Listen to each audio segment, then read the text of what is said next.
Laissons de côté les labos et rendons-nous là où l'action se passe. La cour de récréation. Saviez-vous ce que faisait M. Jules, votre directeur d'école, à part distribuer des pinceaux?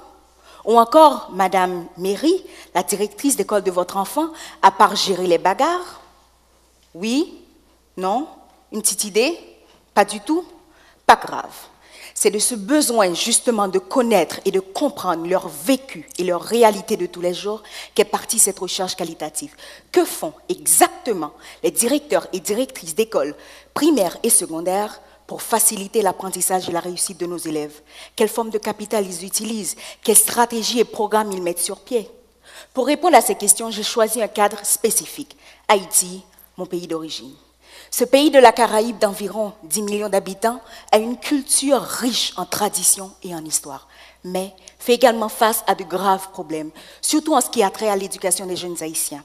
Avec un taux d'alphabétisation d'environ 60% et une quasi-privatisation du système éducatif à 90%, je me suis alors posé la question, quel rôle jouent les directeurs d'école? Je me suis donc rendue à Port-au-Prince pour enquêter de plus près. J'ai interviewé 30 directrices et directeurs d'écoles privées, religieuses et publiques. J'en ai observé 5 en pleine action. J'ai ainsi remarqué que ces femmes et ces hommes agissent simultanément sur tous les fronts. L'administration, les finances, les élèves, la pédagogie, la culture, les parents et la communauté, les matériels. Et j'ai surtout découvert qu'ils viennent d'écoles privées, religieuses ou publiques, ils utilisent tous les mêmes stratégies, à des degrés divers, certes, en fonction de leurs moyens financiers. Ils mettent toute une panoplie de programmes sur pied. Vous vous demandez alors, pourquoi un tel sujet? En quoi est-ce important? Quoique, malgré tout, ils font face à de sérieux problèmes. Pourquoi un tel sujet? Pour 2 raisons.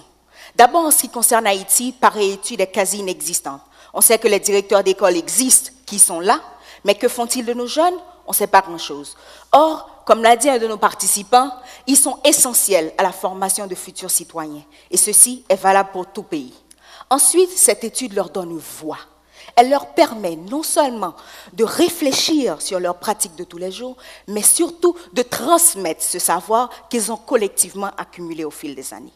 Et ça, pour moi, vaut son pesant d'or.